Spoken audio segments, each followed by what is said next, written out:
Puoi fare tu il video. Grazie. Hi, welcome back. I would like some commotion for my shirt. As it is tradition at the changing of the season, I do an ultimate guide to all the books that I think you should read this season. Autumn is a season that is almost universally loved by readers. I, however, do not like it at all. It is because, I mean, it is wonderful to read when there's raining pouring outside and the sky is gloomy and there's the, like, rich atmosphere of you under a blanket. I also get allergies though. It's one of the worst seasons for allergy flare-ups and I live miserably during autumn. So, not my favorite season has just ended, it was summer, but I do have some wonderful books that I can recommend you for this season. Can you start fall recommendations without some fantasy? Some cozy fantasy, but it has some high stakes, it's just cozier than most. So let's start with, I think, the most fall-y out of all the fall-y recommendation, and it's going to be Sorcery of Thorns by Margaret Rogerson. Actually, I have two recommendations, and it's the other book, An Enchantment of Ravens by this author. I think Margaret Rogerson crafts the perfect fall autumny books. They have such magical atmosphere and they all have to do with libraries and the arts and painting and all of the activities that you usually do during the fall time. This in particular has some of the most wonderful characters, even though it has some cliche plot points that you probably read before if you were a seasoned reader.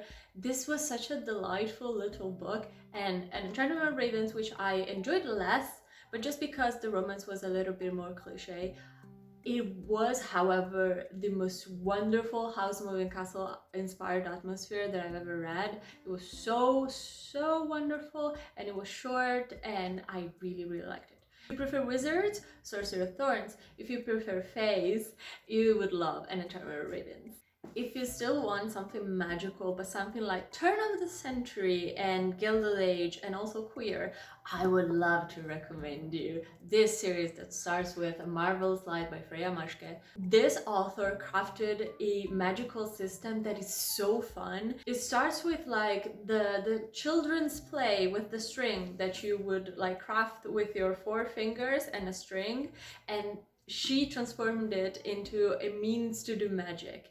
And it talks about our protagonist who does not know that there is a magical world that gets thrust into it with a curse on his shoulders, and if he does not get the curse off, he's going to die. So the stakes are high, and he meets this other guy who's a magician. He's very charming but also very gruff. He's a magician, but he is not a very powerful magician, and I loved how that played into the story, like how powerful magic gets discriminatory in a way. Wonderful. The second book, however, was a murder mystery on a cruise, and it was sapphic, and I was so excited about it. It's a little dull compared to this. The third book, however, let me tell you, it has the most angsty, soul-crushing couple, and I cannot wait to finish it. I'm still reading it. I don't want to finish it though. And then the book that is going to be on my favorites of this year. I just know it. And the whole entire series, I think, is going to be on my favorites of all time. I don't know, I still think about this book a lot. And I think it's best to read it when the fall is starting to get a little bit chillier than most.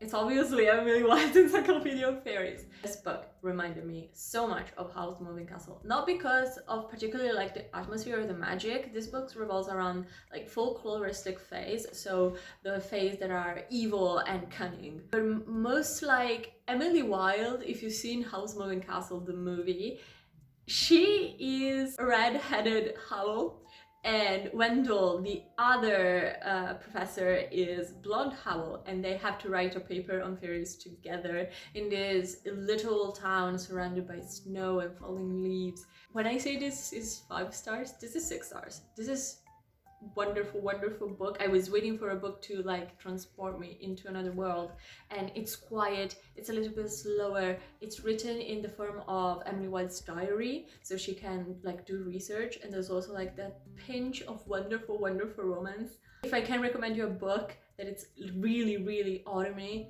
this one, Emily White, and also the sequel, it's also good. Next category is sci-fi and sci-fi adjacent. Because I know a lot of people, I know me, that read a lot of sci-fi in the fall and winter time. First book, it's Idame, so it's a series. Idame is a Chinese web novel that gets turned into a book. Almost always a romance between two men, so it's a queer book, and it's set in ancient China. Now, this is not your usual dame, this is a steampunk dame. So they have robots and armors, but no electricity, only fuel, and it's still set in ancient China, so the dichotomy is very interesting, and I am starting to love this series so much, and it's Stars of Chaos by Priest. Now, I did not love Priest's other series, Guardian. I'm however in love with this series. This is a very building story. If you love like thick fantasies, if you love Brandon Sanderson, you're going to love these books. And also if you love sci-fi, I think this is a kind of like a bridge in between. There are all these mecha suits, but there's also like healers and still like ancient civilization. I think it has a lot of charm, especially because the romance starts, I think, in the second volume, and there are 5 volumes. So it's not too long, but it's a gem. I think it's an undiscovered gem. I still have to finish the series, but the first 2 volumes really capture my attention. So if you're both a fantasy and a sci-fi lover, I think you're going to love this series. Then a book that I read last winter, but I also felt like it was perfect for fall, and the sequel is going to come out in October. So another 6-star book. Like, it is one of my favorite books of all time. I read it and I thought about it for a year. I think about it every day. Is it a bit like the definition of insanity? Yeah. I also really love this book. It's The Darkness Outside Us. This book, this is pure sci-fi. There are 2 guys trapped into a spaceship. They have a mission. They do not know, however, how they got into the spaceship. They know their mission, but they don't really remember how they got into the mission. And they have to salvage this other person who was on a research mission on another planet. And they are from 2 different nations, like rivaling nations.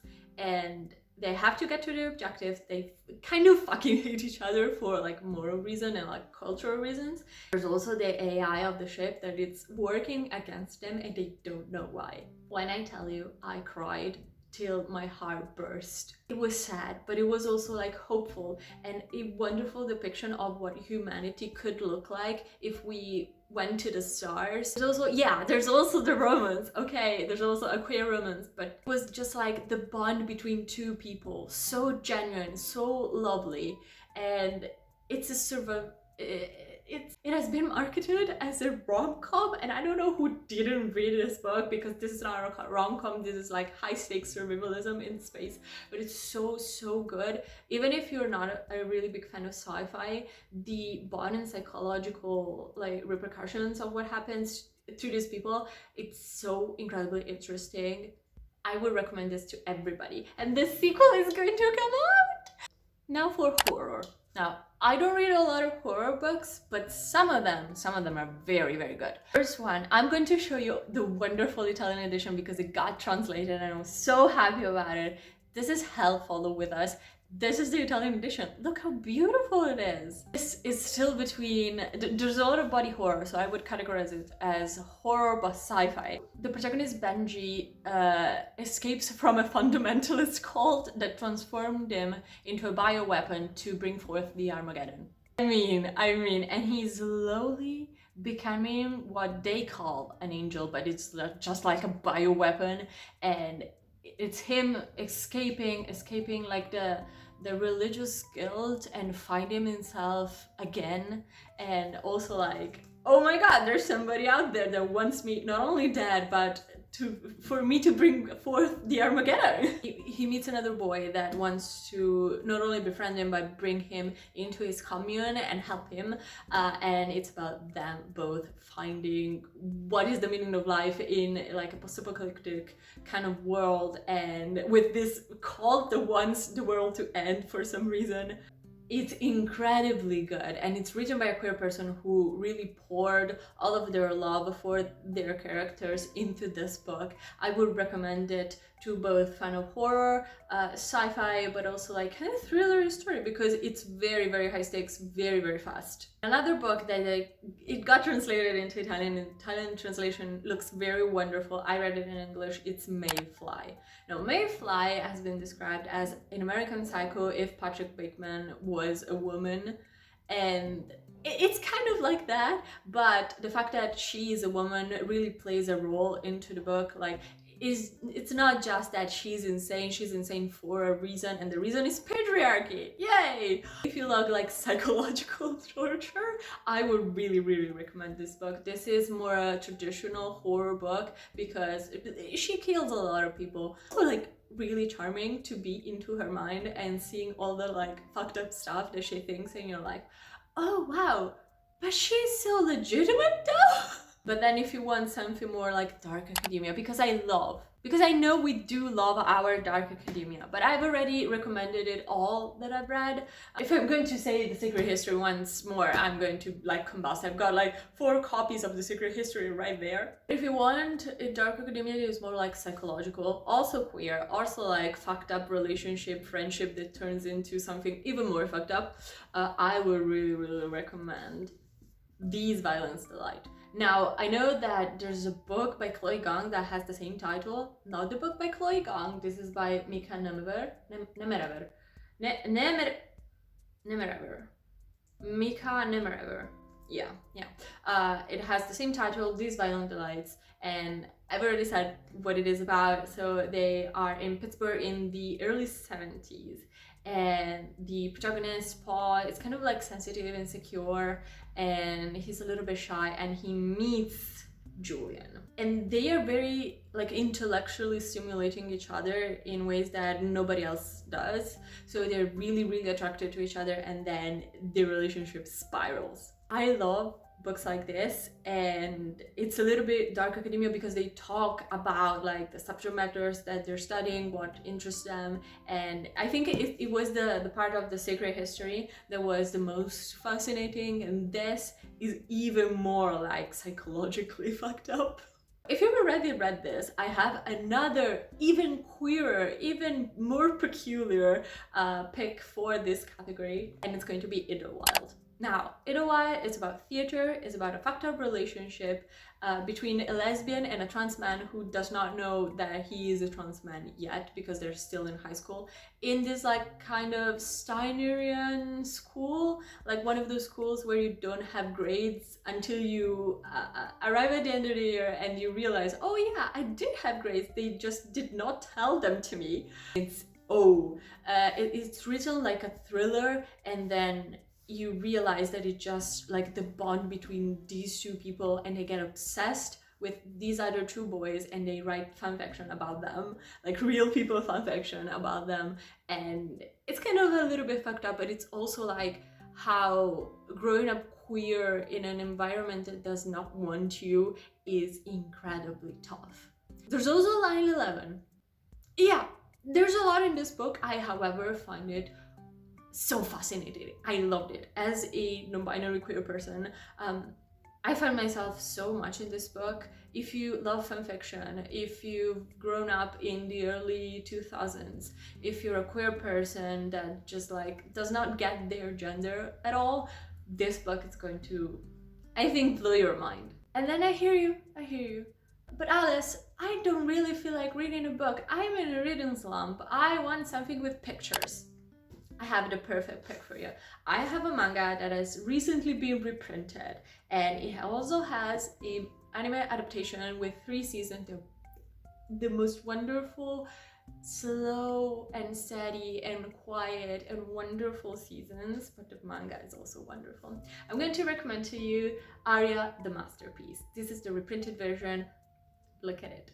So Earth got kind of fucked up and we are now on Mars, and they have recreated, like, house by house, the entire city of Venice on Mars. We follow one of the gondoliers, and all of the gondoliers on Mars, on New Venice, are all women. The protagonist's job, she is an apprentice and she wants to really become a gondolier in this kind of house. They have 3 houses for 3 types of gondoliers, and their bosses are all cats. Like, just cats. They're their boss. It's such a special, wonderful experience for me because I do live in Venice. I've been living in Venice kind of since I was 10, and here all the gondoliers are male. There was a fucked up rule that only like men could become gondoliers, and it was just like in poor taste. And here only women can become gondoliers, and it's just like the most sweetest manga that you'll ever read.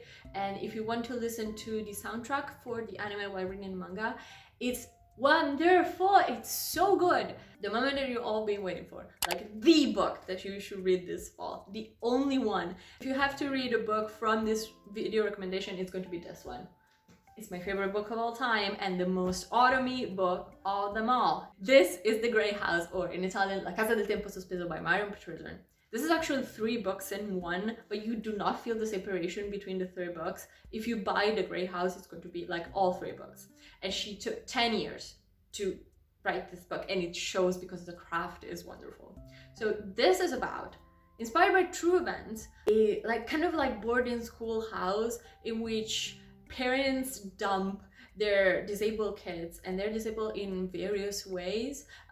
They may miss a limb, or they're blind or deaf, live there for the entire summer because their parents don't want them.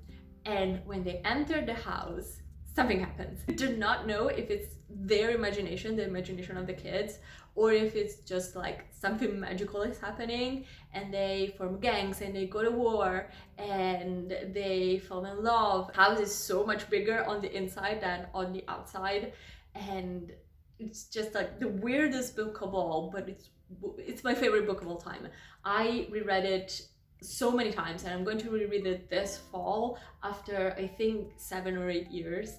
And I hope the magic is still there, but I think it's going to be still there. This is my 10-star book. No other book is going to be this nostalgic yet wonderfully crafted, because the writing is also wonderful and beautiful. I've said wonderful 1,000 times. Please do not do a drinking game with that. Kind of like she laced this book with crack cocaine, because I do not know how at the tender age of 10 I read this behemoth and loved it, and I reread it so many times. So yeah, these were all the most wonderful book that you could read this fall. Please leave some recommendations in the comments. I would love to do another video in which I detail all the books that I want to read this fall that I still haven't read yet. And I'll see you in the next one. Goodbye! Mwah. I also have some socials. Please check them out. They're in the description. Mwah.